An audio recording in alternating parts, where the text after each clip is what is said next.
Le peuple de Dieu a des promesses depuis plus de 400 ans. Depuis 400 ans, il y a la promesse d'entrer dans la terre promise. Le peuple restait à l'esclavage en Égypte. Puis Dieu est intervenu d'une manière fracassante pour les sortir d'Égypte.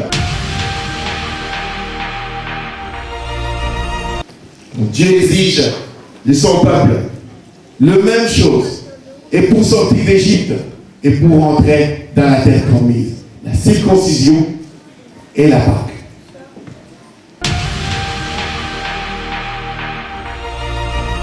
Oh bien-aimé, votre vie elle est précieuse.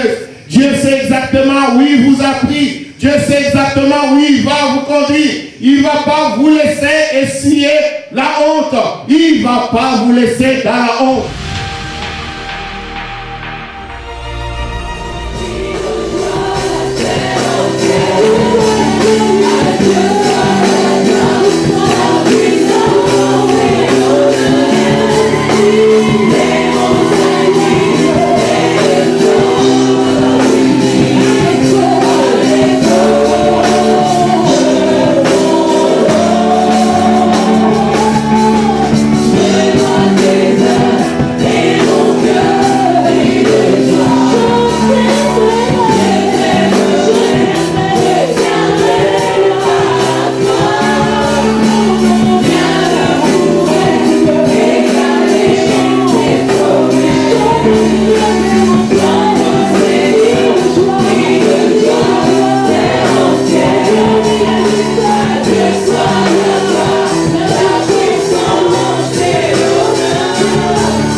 Devant ta face pour te laisser la place, pour agir dans l'église, pour parler à l'église et transmettre la vérité.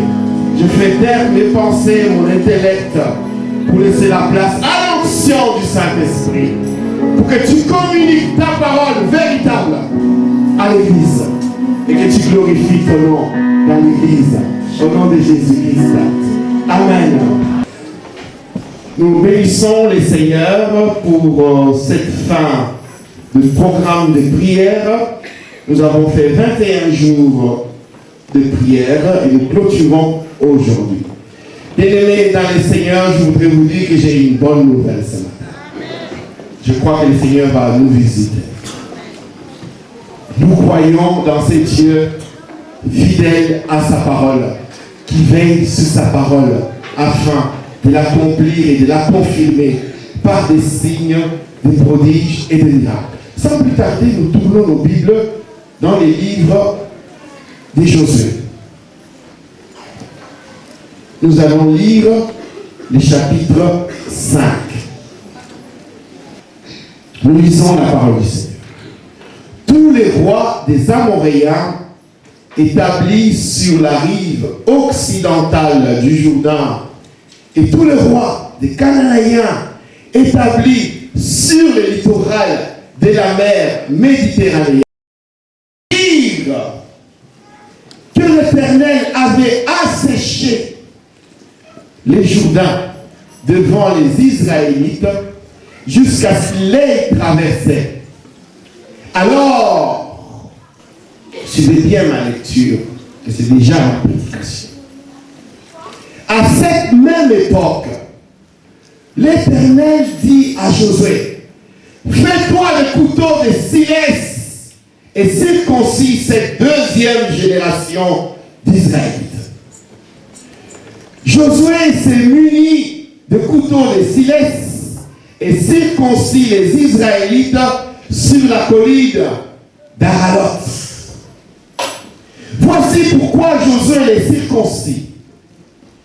Tous les hommes en âge de porter les armes qui étaient sortis d'Égypte étaient morts en chemin dans le désert après avoir quitté l'Égypte. Ils étaient tous circoncis. Mais les garçons nés pendant la traversée du désert, après la sortie d'Égypte, ne l'avaient pas été. Pendant 40 ans, les Israélites avaient marché dans le désert jusqu'à l'extinction de toute la génération des hommes en âge de porter les armes au moment de la sortie d'Égypte. En effet, l'Éternel avait juré ne pas leur laisser voir le pays qu'il avait promis par serment. Ce pays ruisselant de lait et de miel. Mais il leur substitua leurs fils. Ce sont eux que Josué circoncis, puisqu'il n'avait pas été pendant la marche dans le désert. Après que tout le peuple eut été circoncis, ils restèrent sur place dans le camp jusqu'à leur guérison. Puis l'Éternel dit à Josué, aujourd'hui, j'ai fait rouler loin de vous l'opprobre de l'Égypte. C'est pourquoi cet endroit fut appelé Gilgal, le roulement, nom qu'il a conservé jusqu'à ce jour. Pendant que les Israélites campaient à Gilgal, ils célébrèrent la Pâque le soir du 14e jour du mois dans les plaines de Jéricho. Le lendemain, ils mangèrent les produits du pays, de pain sans levain et des épis grillés. À partir du lendemain de ce jour-là, la manne cessa de tomber puisqu'ils pouvaient se nourrir des produits du pays. Il n'y eut plus de manne pour les Israélites qui vécurent de production du pays de Canaan cette année-là. Un jour, où Josué se trouvait près de Jéricho, il vit soudain un homme qui s'était mis debout devant lui avec son épée dégainée à la main. Josué s'avança vers lui et lui demanda, es-tu de nôtres ou de nos ennemis? Non, répondit l'homme, je suis le chef de l'armée de l'Éternel et je viens maintenant. Alléluia. Alors Josué se prosterna le visage contre terre et lui dit, Seigneur, je suis ton serviteur. Le chef de l'armée de l'Éternel lui répondit, ôte tes sandales de ta lieu saint. Et Josué lui obéit. La ville de Jéricho avait soigneusement fermé toutes ses portes et s'était barricadée des peurs des Israélites. Plus personne n'entrait ni ne sortait par ces portes. L'Éternel dit alors à Josué, regarde, je te livre Jéricho, son roi et tous ses guerriers. Seigneur, voici le moment où tu dois couvrir encore ta parole d'une onction pour qu'elle touche le cœur, qu'elle guérisse les malades, qui délivre les captifs, qui envoie libre les opprimés et qui conduit les pécheurs à la repentance. Sois loué, sois béni dans ce moment. Au nom de Jésus-Christ. Amen. Amen, amen. On m'a dit de ne pas trop bouger parce qu'on me filme. Bonjour nos amis internautes, vous qui nous suivez de plus en plus, nous vous bénissons de la part du Seigneur. Bien-aimés, je vais aller très rapidement. Mais je veux que vous soyez avec moi. Je vais vous donner les résumés de mon message. Qu'est-ce que j'essaie de vous dire ce matin? Durant ce mois, nous avons prié avec comme fil conducteur, garder la présence de Dieu pour vivre dans la victoire. Et je vais répondre le même titre pour mon message d'aujourd'hui. Je veux dire, gardons la présence de Dieu pour vivre dans la victoire. Et en sous-titre, vous pouvez mettre quand Dieu fait rouler loin de nous l'opprobre de l'échec. Et mon message est celui-ci. Dieu est un Dieu fidèle, très fidèle. Fidèle à sa parole, fidèle à ses promesses. Mais Dieu exige que son peuple vive dans l'alliance avec lui. À partir du moment où le peuple est dans l'alliance avec Dieu, Dieu prend la direction des événements. Il prend la tête pour conduire son peuple à la conquête des territoires du pays promis, de la terre promise. Dieu prend la tête pour te conduire à la conquête des promesses. Mais il t'exige de vivre dans l'alliance avec lui. Nous allons, par ce texte que nous venons de lire, puis nous allons projeter ce texte dans l'œuvre du Christ, afin qu'en toute chose, seul le Seigneur et le véritable Seigneur du ciel et de la terre, à lui seul revienne la gloire, c'est-à-dire à Jésus-Christ, lui qui est le seul, digne de louange et de gloire. Voilà le message. Maintenant, nous allons vous donner vie à ces textes que nous venons de lire. Je vais aller rapidement. Le peuple de Dieu a des promesses depuis plus de 400 ans. Depuis 400 ans, il y a la promesse d'entrer dans la terre promise. Le peuple restait à l'esclavage en Égypte. Puis Dieu est intervenu d'une manière fracassante pour les sortir d'Égypte. Nous avons analysé cela décembre 2013 et nous avons fait le parcours de Moïse dans les négociations avec Pharaon jusqu'à la sortie d'Égypte. Et ça tombait, je crois, c'était le 22 décembre 2013. Nous avons fait la sortie d'Égypte ici.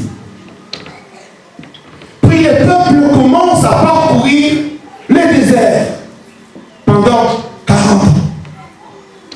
Et là, le texte que nous venons de lire se passe à l'arrivée sur la terre promise. Leur pied vient de fouler la terre promise. Bien-aimés, je voudrais vous dire déjà, avant d'entrer dans ma prédication, que Dieu est toujours fidèle. Même si la promesse tarde, la Bible ne dit-elle pas, si la prophétie tarde, attends-la, et s'accomplira certainement. Il y avait plus de 400 ans que le peuple d'Israël attendait ce moment pour arriver sur la terre promise. Ça y est, ils y sont. Ils ont foulé les pieds à Canaan et ils arrivent. Et au départ, Dieu fait une œuvre extraordinaire. Il assèche. Pareil qu'il avait asséché la mer rouge pour sortir le peuple d'Israël d'Égypte.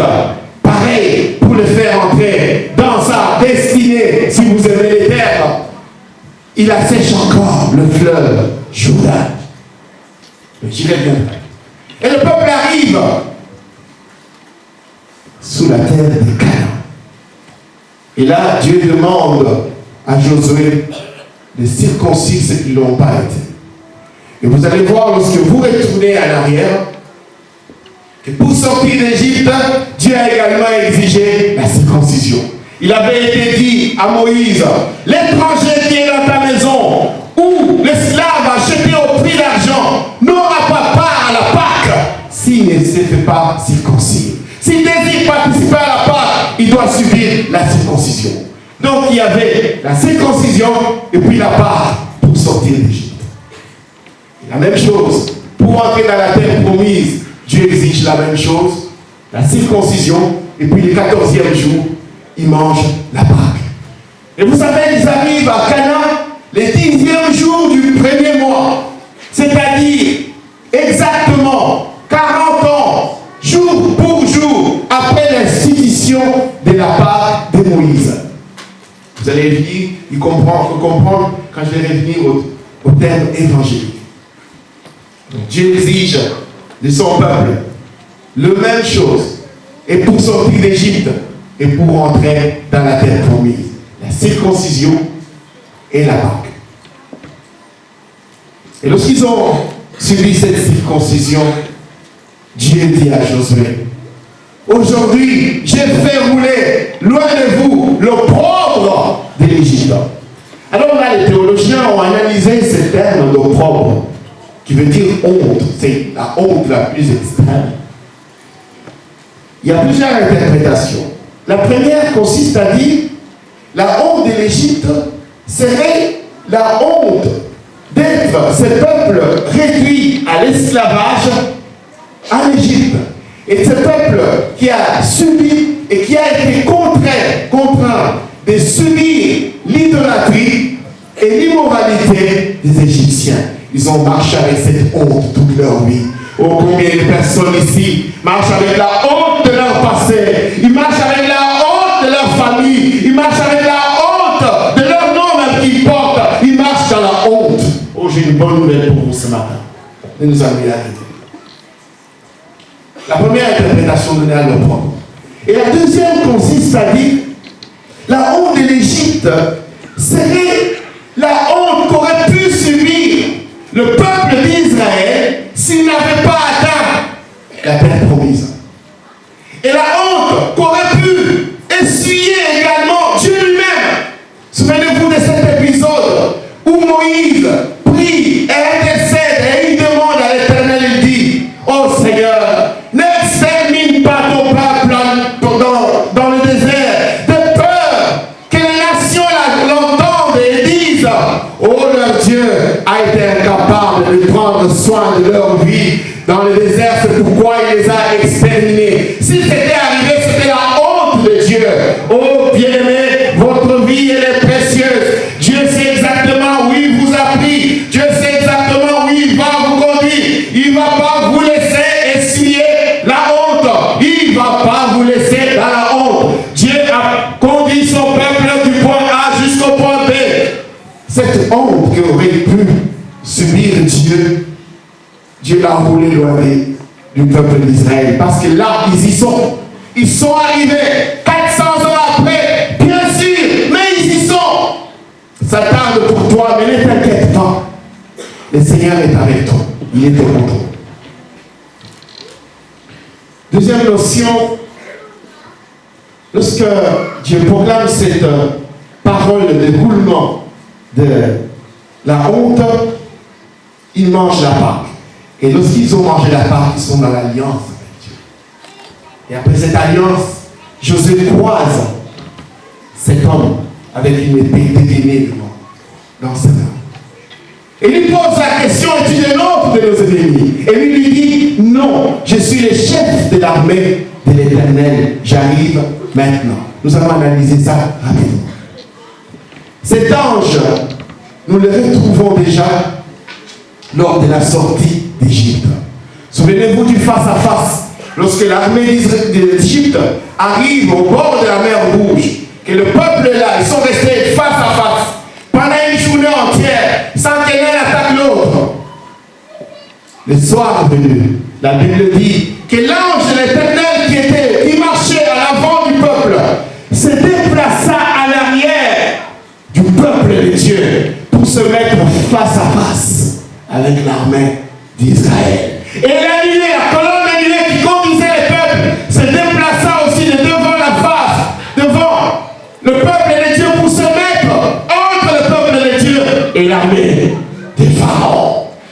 Et la nuit commence, le face-à-face commence. Et la nuit, la Bible dit, et l'Éternel considéra les camps de Pharaon du haut de la colonne de nuée. Alléluia.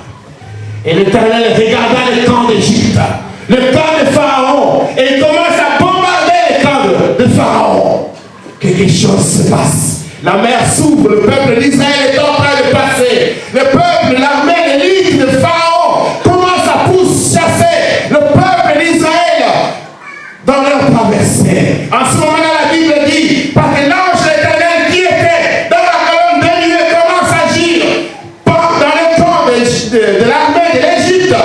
Oui, le roue de leur char, les cavaliers qui étaient sur leur cheval commencent à se précipiter. Ils n'arrivent plus à rouler. Et l'armée de Pharaon crie, fuyons-nous devant Israël parce que l'Éternel combat pour lui. Et cet ange de l'Éternel, il est attendu. Pourquoi il dit j'arrive maintenant? Parce qu'il est attendu aussi à l'arrivée dans le pays de Canaan. De même qu'il a agi pour sortir d'Égypte, de même il doit agir pour entrer dans les territoires promis. Laissez-moi maintenant 2 minutes pour vous convaincre qu'il était attendu. Tournez avec moi dans Exode.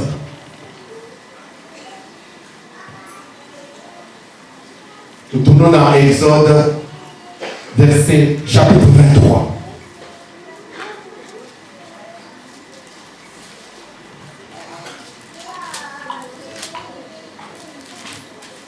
Exode 23, verset 20.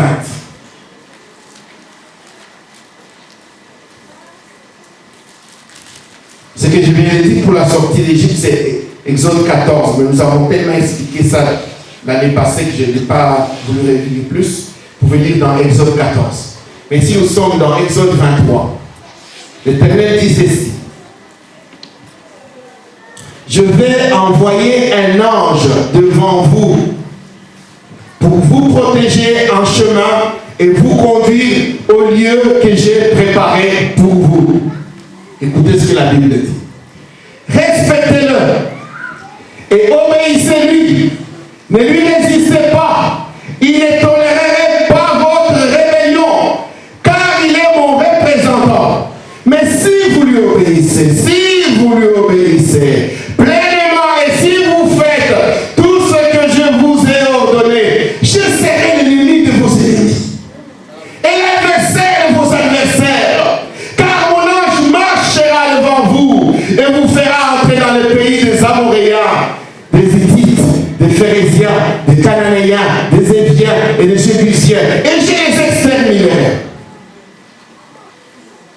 Au verset 7, il dit, je semerai la panique devant vous et je mettrai en déroute tous les peuples chez lesquels vous entrerez et je ferai s'enfuir tous vos ennemis devant vous. Cet ange est attendu. Et l'ange dit, je suis le chef de l'armée de l'Éternel, j'arrive maintenant. Il est attendu depuis 40 ans. Mais il arrive. Bien-aimés, je vous dis que Dieu sait exactement quel est le scénario qu'il a prévu pour votre vie, quel est le plan qu'il met en route pour que tu entres dans ta destinée, pour que tu entres dans tes promesses, pour que tu entres dans la réalisation de son plan. Dieu sait exactement ce qu'il doit faire, mais il te demande de vivre dans l'alliance avec lui. Il dit au peuple d'Israël, mon ange sera devant vous pour vous conduire, mais obéissez-le. Vous savez, les termes de base qui ont servi à traduire le terme « il sera mon représentant », littéralement ça veut dire « mon nom sera en lui ». Ça veut dire que cet ange, il a l'autorité divine. On peut quasi, et je pèse mon mot, on peut quasi l'identifier à l'Éternel lui-même. C'est pourquoi vous voyez lorsqu'on parle de la colonne de nuée, et on dit l'ange se déplaça en arrière. Et puis on dit, et l'Éternel considérait les camps de Pharaon de la colonne de nuée. C'est-à-dire cet ange, il est investi de l'autorité divine et il est quasi identifié à l'Éternel lui-même. Et lorsque cet ange arrive, il conduit maintenant Josué. Et Josué lui demande, je suis ton serviteur. quels sont tes ordres? Et lui dit, les lieux où tu es, ta lieu saint, ôte tes sandales. Alors si tu arrêtes la lecture là, tu n'as vraiment rien compris de ce que ce texte veut dire. Pensez-vous que le chef de l'armée de l'Éternel est descendu du ciel pour dire à Josué, enlève tes sandales? C'était ça l'ordre qu'il avait à lui donner. Non, bien-aimé. Il y avait beaucoup plus que cela. Le chef de l'armée de l'Éternel est venu exécuter la parole du Seigneur. Il a été dit depuis plus de 40 ans qu'il conduira les peuples à entrer dans la destinée. Mais les ordres qui commencent à donner, c'est pourquoi je fais exprès de continuer ma lecture dans le chapitre 5. Les ordres qui commencent à donner, il dit maintenant ce qu'il doit faire pour conquérir Jéricho. Oh, nous allons y revenir. Lorsqu'il arrive là, le chef de l'armée de l'Éternel prend les choses en main. C'est le prix Josué. Et il dit, voici aujourd'hui, je vous donne, je te donne Jéricho, son roi et tout ce qui s'y trouve. Maintenant, nous allons projeter ces textes dans l'œuvre du Christ. Je vous dis, bien-aimés, que nous avons ici, excusez-moi, je me déplace. Je suis habitué. Nous avons ici plus que les chefs de l'armée de l'Éternel. Paul dit ceci. Le Christ qui a été donné à l'Église comme chef, c'est le Christ qui domine sur toutes choses. Paul dit ceci. Puisqu'il vous a été donné un chef extraordinaire, un chef qui domine sur toutes choses, soyez complets, parce que votre chef, il domine sur toutes choses. Maintenant, nous allons lire dans le Nouveau Testament. Nous allons lire Colossiens.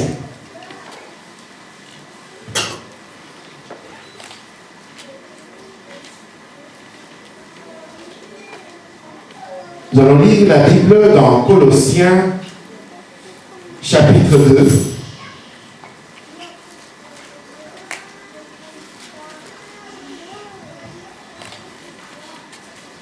Colossiens, chapitre 2, nous commençons par le verset 11. Nous lisons ensemble.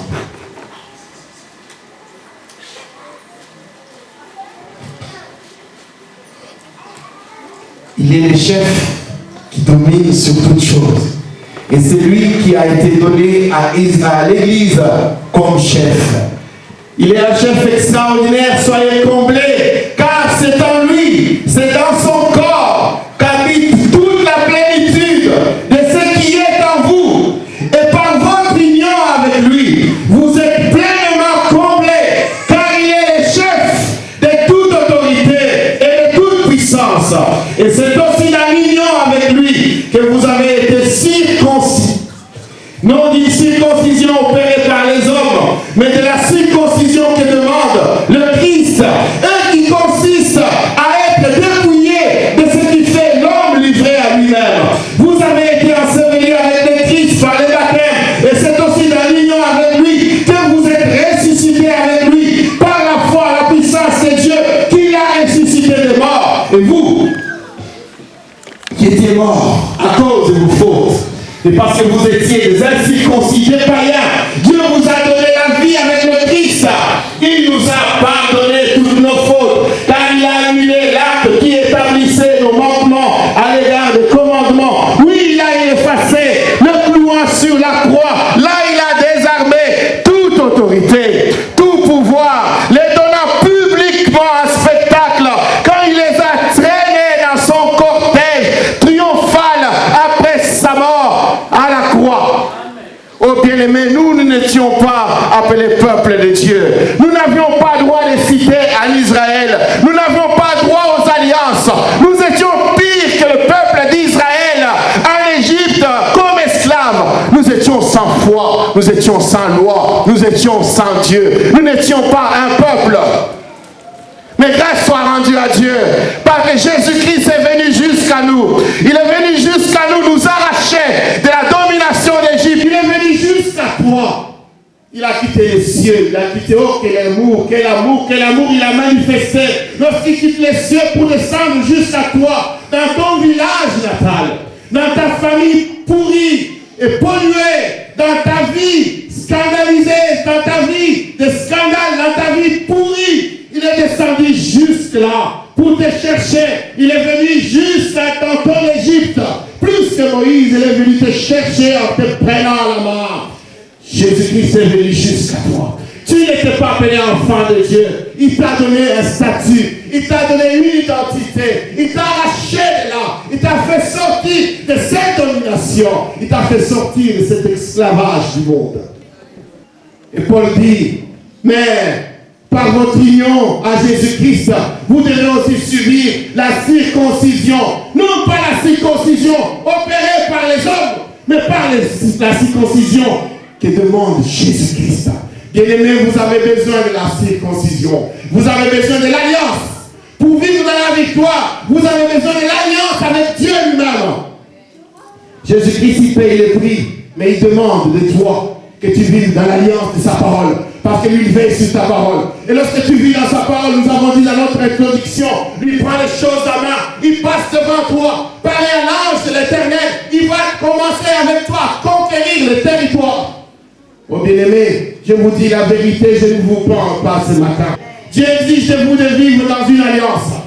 Un peuple de Dieu, c'est un peuple mis à part, qui doit vivre selon l'alliance. Et Paul dit ceci, nous avons été ensevelis avec lui. Oui, si vous voulez, la sortie d'Égypte, c'est la croix. Nous arrivons à Jourdain, c'est la résurrection. Lorsque nous arrivons à Jourdain, c'est la résurrection. Et vous savez, cet épisode où les apôtres qui vont à Emmaüs conjuguent les choses au passé. Et ils disent, nous avions cru que. Ils sont dans la honte d'avoir connu Jésus-Christ. Ils sont confus. Pierre réunit même les Christ. Et que l'ange de l'Éternel était quasi identifié à l'Éternel. Mais l'Église vit un moment extraordinaire. Parce qu'il n'y a plus l'ange de l'Éternel, mais il y a Dieu lui-même qui est descendu. Et Paul dit, toute la divinité habite corporellement en lui. Et vous savez quoi la bonne nouvelle? C'est que cette divinité, toute cette grandeur de Dieu, ne marche plus seulement à la tête du camp, mais Dieu a jugé que nous qui n'étions pas un peuple, nous qui étions esclaves, Dieu a jugé bon que nous, cette divinité, cette puissance, vienne habiter à nous. Oh bien-aimés, vous êtes un peuple extraordinaire. L'Église n'a pas encore réalisé qui elle est. Paul dit ceci, il faut que Dieu exprime toute sa puissance au travers de l'Église pour que les nations contemplent l'infinie variabilité de sagesse de Dieu et de puissance de Dieu. Moi je te dis que ta vie a besoin de connaître les toucher de Dieu. Paul dit ceci, parce que l'acte dont les ordonnances nous condamnaient, il a détruit en le clouant sur la croix. Oui, tu étais condamné par ton appartenance familiale, ethnique, tribale. Que sais-je encore? Le Seigneur Jésus-Christ, il monte sur la croix pour effacer cela. Et je viens à toi, ma soeur. Tu as trop pleuré.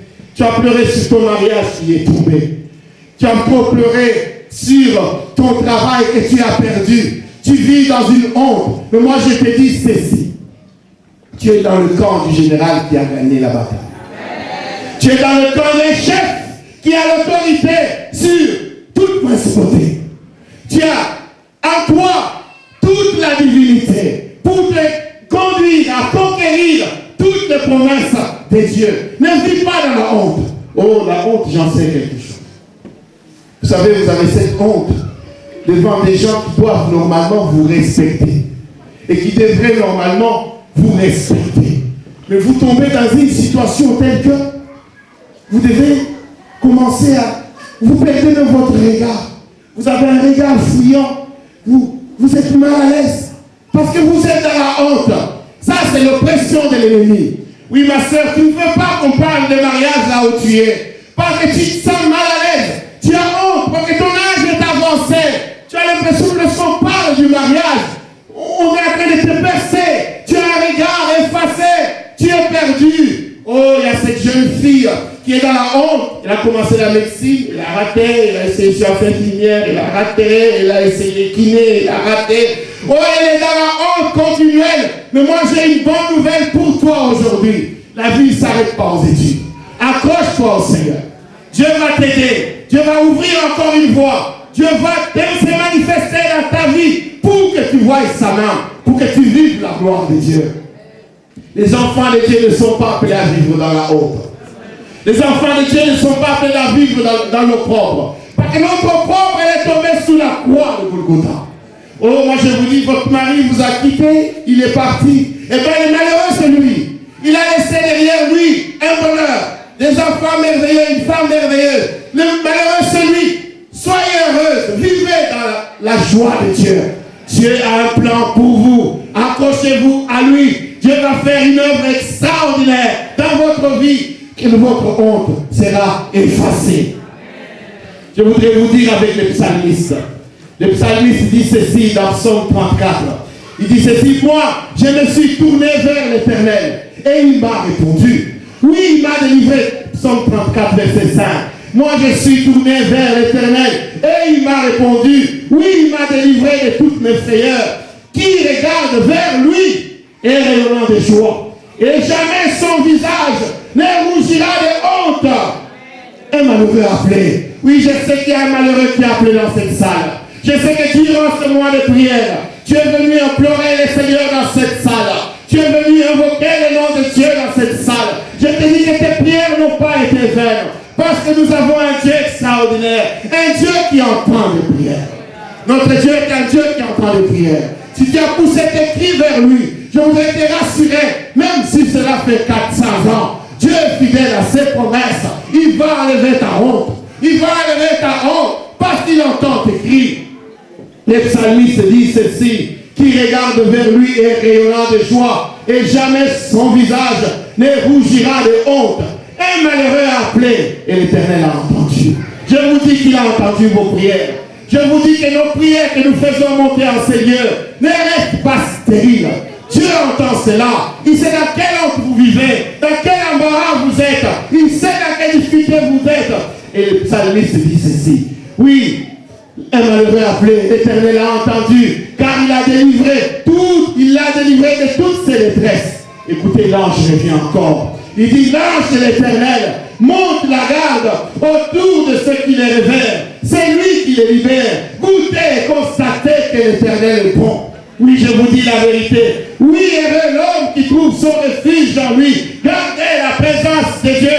Oui, heureux l'homme qui trouve son refuge en lui. Vous qui appartenez à l'Éternel, révérez-le, car rien ne manque à ceux qui les révèrent. Continuez de révérer Dieu. Continuez de vivre avec Dieu, bien-aimé. Ne vous laissez pas terrasser par ce que vous vivez. Dieu enverra plus que son ange, parce que lui-même il est aux commandes. Lui-même il est devant ta vie pour t'introduire dans ton territoire promis. Le territoire était là. Mais il fallait que le peuple vive dans l'alliance avec Dieu. Lorsqu'il vit dans l'alliance avec Dieu, Dieu descend lui-même pour rouler ta honte, pour l'éloigner loin de toi. Les apôtres étaient dans la tristesse. Ils allaient à Emmaüs. Ils pensaient que ça n'était fini. Il y en a qui pensent que ça n'est fini de vous. Vos affaires sont par terre. Ils pensent que ça n'est fini de vous. Votre mariage est par terre. Les études sont par terre. Ils pensent que ça n'est fini de vous. Moi, je vous dis que ce n'est pas fini. Ce n'est pas fini, ça ne fait que commencer. Parce que ce jour-là, alors qu'eux pensaient que c'était la fin, mais c'était le début de l'église. Qu'est-ce qui s'est passé? Ce jour-là, le diable était sous la tombe du Christ, en train d'essayer d'empêcher que le Christ ne ressuscite. Mais je vous dis la vérité, Dieu a déployé sa puissance. Et la puissance de Dieu est venue. Et la Bible dit, un ange est descendu. Il a roulé la pierre. Il a roulé ta honte de tes études. Dieu va la rouler. La honte de ton mariage, Dieu va la rouler. Oui, la pierre qui était sur la tombe, qui pour empêcher que le Christ ne ressuscite, le diable était là en personne. Mais la puissance de Dieu s'abat sur l'ennemi. Et l'ennemi est projeté et ton avenir est dégagé. Tu dois entrer dans les territoires. Tu dois entrer dans la terre promise. mais vis dans l'alliance avec Dieu. Tu dois entrer dans les territoires promis, mais vis dans l'alliance avec Dieu. Le reste, Dieu s'en charge. Oh, laissez-moi vous convaincre. Le psalmiste dit dans 35, dans Psaume 35, le psalmiste dit ceci. Vous savez, la honte, elle doit changer de camp. La honte n'est pas pour les enfants de Dieu. Toi, ton visage doit être rayonnant de joie. Toi, ton visage doit être rayonnant de joie parce que tu as un Dieu extraordinaire. Tu comptes sur un Dieu tout-puissant. Un Dieu qui peut changer les circonstances à une fraction de temps. La honte doit changer de camp. Et le psalmiste dit ceci. Vous savez qui doit être dans la honte? Dans la honte. Est-ce que vous le savez? Moi, je vous dis, c'est tes ennemis. C'est eux qui doivent être dans la honte. Et le psalmiste dit ceci. Qu'ils soient honteux et déshonorés. Ceux qui en veulent à ma vie. Qu'ils soient dégoûtés et reculent. Ceux qui projettent mon malheur. Qu'ils soient comme la paille, emportés par le vent. Quand, écoutez bien, quand le repoussera l'ange de l'Éternel. L'ange entre encore en question. Dieu va mobiliser des anges et des anges pour ta vie. Oh, le Seigneur dit à Pierre, je n'ai pas besoin de ton épée pour me défendre. Ne sais-tu pas que si j'en avais besoin, je demanderais à mon Père d'envoyer des milliards et des milliards des anges pour défendre ma vie. Oh, je vous dis, vous, votre vie, Dieu va se manifester. Il faut que Dieu se manifeste. Il faut que l'ange descende pour reculer tes ennemis. Oh, il dit ceci, que leur chemin soit sombre, qu'il soit glissant.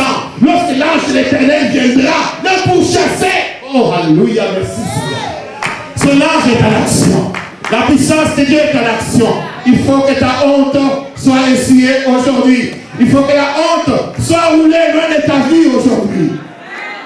Laissez-moi encore vous dire une bonne nouvelle. Lorsque Paul parle du cortège triomphal du Christ, qu'est-ce qu'il dit? Il dit, lorsque tu as exposé, nous venons de le lire dans Colossiens, tu as triomphé les puissances, lorsque tu les as exposées en public, en ayant triomphé sur la croix, et puis tu les as exposées en public, lorsque tu les as traînés dans ton cortège triomphal. Je vous en ai déjà parlé. Comment était le cortège? Le cortège, on prenait les vaincus, on les mettait derrière le cortège. Il y a un général qui avait gagné la bataille, monté sur les chars. Il était en tête. Autant ceux qui étaient derrière les captifs, ceux qui étaient vaincus, subissaient les colibés du peuple.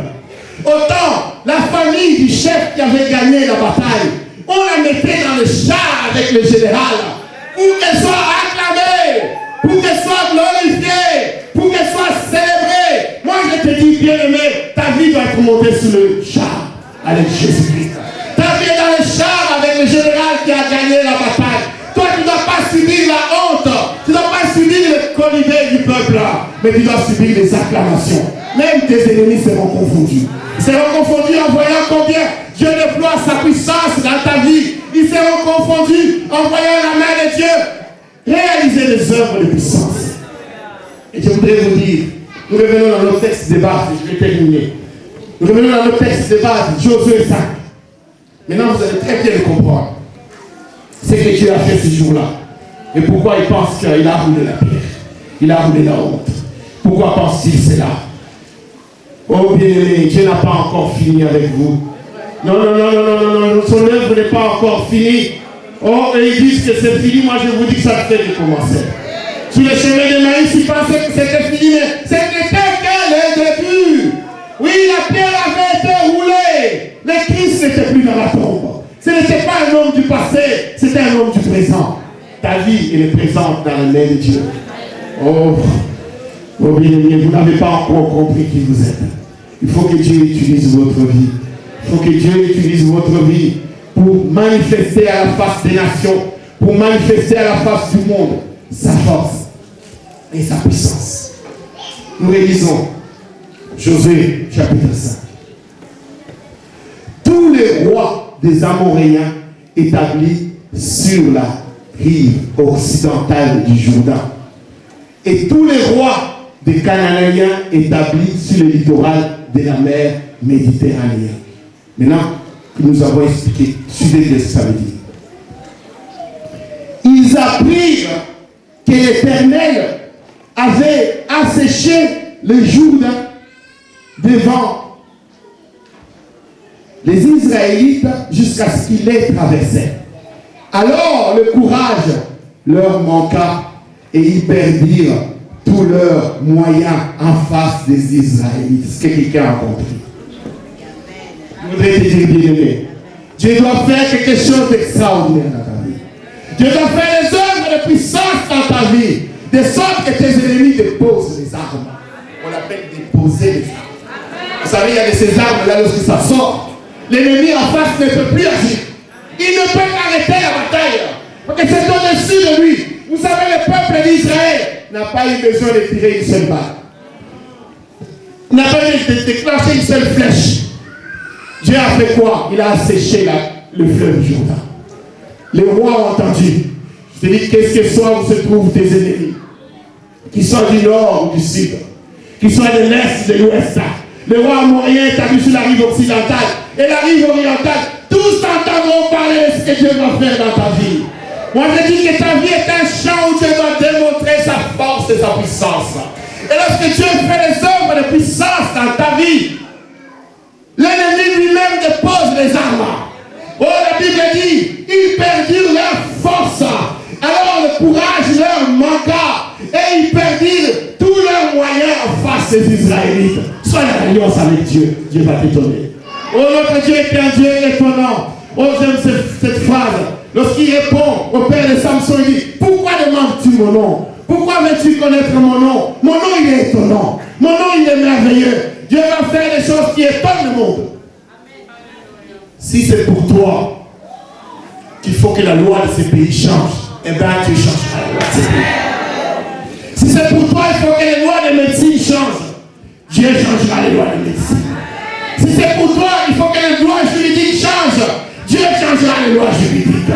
Pas qu'il est au-dessus de ce loi-là. Pas qu'il est le Dieu tout-puissant qui décide sur toutes choses. Il est un chef extraordinaire. Il faut qu'il réalise une œuvre qui étonne le chef des Amoriens. Il faut qu'il réalise une œuvre qui étonne le chef des Amoriens et des Cananéens sur la rive gauche comme sur la rive droite. Alléluia. Dieu il est étonnant. Et lorsqu'il fait ses œuvres, et il perd courage, ils ne peuvent plus t'attaquer. Nous avons un Dieu extraordinaire. Nous avons un Dieu tout-puissant. Nous avons un Dieu qui fait des choses qui nous étonnent nous-mêmes. Maintenant, vous allez comprendre comment la honte change de camp. Le peuple d'Israël, c'était le peuple d'esclaves qui était dans la honte jusqu'à ce jour-là. Mais lorsque Dieu fait les œuvres de puissance, you know what? Ça change. Vous n'avez pas bien lu la Bible. Réalisez-la avec moi. Vous savez pourquoi la ville de Jéricho était barricadée? Que vous avez très bien réalisé ce que ça veut dire. Je vais vous le dire. La ville de Jéricho avait été soigneusement fermée, toutes ses portes, et s'était barricadée derrière par peur des Israélites. Est-ce que vous avez compris ce qui s'est passé? Les statuts ont changé. Le peuple d'esclaves, humilié, qui devait vivre dans la terreur. Maintenant, ce peuple est craint. Il est tellement craint que les gens doivent se barricader. La bataille de Jéricho n'est pas une bataille défensive. C'est une bataille offensive. Les habitants de Jéricho ne veulent pas la guerre. C'est les Israéliens qui viennent avec la guerre pour conquérir le territoire. C'est une bataille offensive. Pas qu'ils sont en maître. Ils marchent la tête haute. Pas qu'ils ont le chef de l'armée de l'Éternel avec eux. Pas qu'ils ont la main de Dieu dans le camp. Bien-aimé, laisse la main de Dieu dans ta vie. La peur va changer de camp. La honte va changer de camp. Les inquiétudes vont changer de camp. Pas que lui-même va prendre la direction des événements. Lorsque Dieu entre dans votre vie, vous êtes femme humiliée. Oh, vous êtes femme dont on se moque. Vous êtes étudiant dont on se moque. Oh, vous savez, Dieu change des statuts très rapidement. Ne demandons pas parfois des autres choses parce que c'est souvent caricaturé. Bon, mais je vous dis que Dieu peut changer les statuts de votre vie. Il peut les changer en un instant. Les habitants de Jéricho se barricadent par peur des Israélites qui arrivent. Donc le peuple israélien est devenu un peuple conquérant. Dieu dit, aujourd'hui j'ai fait rouler la honte de l'Égypte. Loin de vous. Aujourd'hui j'ai fait rouler la honte de ta famille. Aujourd'hui j'ai fait rouler la honte de tes affaires. Aujourd'hui j'ai fait rouler la honte de tes études.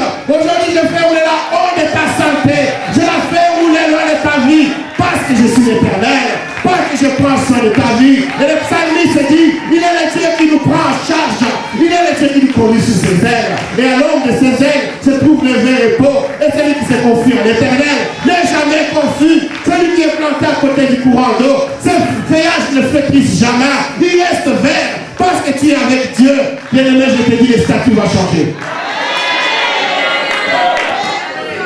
Les habitants Jéricho, c'est barricade. Oh, le même qui t'a insulté. Oh, à qui il disait, à Silamoto. Non, aussi du moto. Il n'a plus de flamme ou de feu. Moi, je te dis que tu as encore le feu. Moi, je te dis que tu as encore la flamme avec toi. La chose là, elle est encore avec toi. Pas que le Seigneur est dans le camp, mais garde l'alliance. J'insiste, garde l'alliance de Dieu. Vis dans l'alliance avec le Seigneur. Il va prendre la direction des événements. Et le peuple de Jéricho, c'est barricade.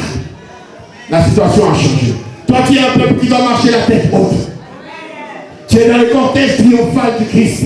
Tu es dans le char du général qui a gagné la bataille. Tu es la famille honorable. Oh, comment ils sont tous honorables. Mais les vrais honorables, ce sont ceux qui sont en Christ. Ceux qui marchent avec le Seigneur. Oui, le psalmiste dit, j'ai regardé la terre entière. Qui sont ceux qui sont grands, sinon ceux qui sont avec l'Éternel? Je vous dis la vérité, la grandeur n'est pas de ce monde. Oui, honorable ici, honorable là-bas, honorable les voleurs, honorable il est comme ça, honorable il est comme ça. Mais l'honorable, c'est celui qui est dans le Seigneur. C'est celui qui marche avec Dieu. Tu es une famille honorable. Tu es un couple honorable. Tu es une vie honorable. Parce que Christ est avec toi. Tu es dans le char avec lui. Tu es marché comme un triomphal. Oh, la honte c'est pour tes ennemis. Tu as assez pleuré, ma soeur. Tu as assez pleuré dans ta chambre. Oui, il y a un frère qui pleure parce qu'il n'a plus de travail. C'est sa femme qui fait tout à la maison. Alors il se sent diminué dans sa position de l'homme. Alors il pleure parfois sous sa douche. Et il sort là-bas pour qu'on voit, il passe ses larmes. Mon frère, je te dis la vérité. Il faut que Dieu te visite. Il faut que ta honte soit roulée de ta vie. Oh, il y a cette femme qui a honte, qui n'a pas mis au monde. Pas que c'est pas marié, elle arrive à 39, 40 ans, 42 ans. Moi je te dis, il faut que Dieu change la loi de la nature. Il la changera pour toi, pour t'honorer, pour que ta honte ne reste pas sur toi. Il faut que ta honte change de camp. Il faut qu'elle aille dans le camp de ceux qui se moquent de toi. Parce qu'il est un Dieu redoutable. Il faut que tu sois dans l'alliance. Que Dieu vous bénisse.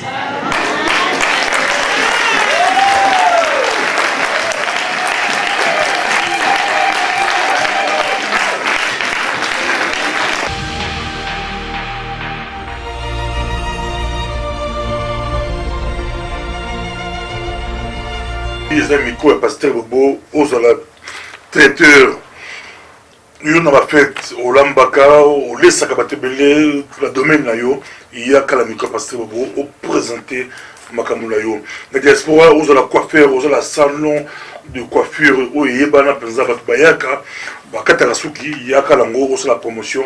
Toyambayo, les amis quoi, pasteur Bobo.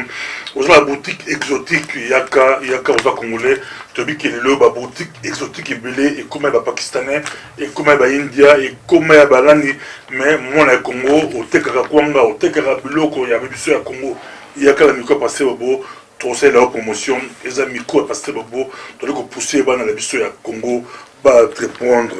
Ozala yo olu esakami tuka ozala na imon la yo bandako olu esaka bandako yaka appartement bandako tekami bandako yaka la micro pasteur Bobo tokoyamba yo pote na bazali bele ozala pâtisserie ozala boulangerie na domaine nyonso oyo ozali na diaspora yaka ceux qui ont entreprendre la pototé et ozala pas lobby na mboka la biso o entreprendre ozala agence no à fret au botunda biloko ezala mbongo biloko ou quoi il y a qu'à la micro pasteur Bobo et comme tango bana diaspora babana ko entreprendre ba pour ceux qui besoin na mboka mo lobby ba eloni ba kosala ata soki au travail de la Congo ba entreprise na yo ezala Congo oza ko entreprendre na mboka la biso Congo il y a qu'à la micro pasteur Bobo ezala miso pe matoi ya diaspora.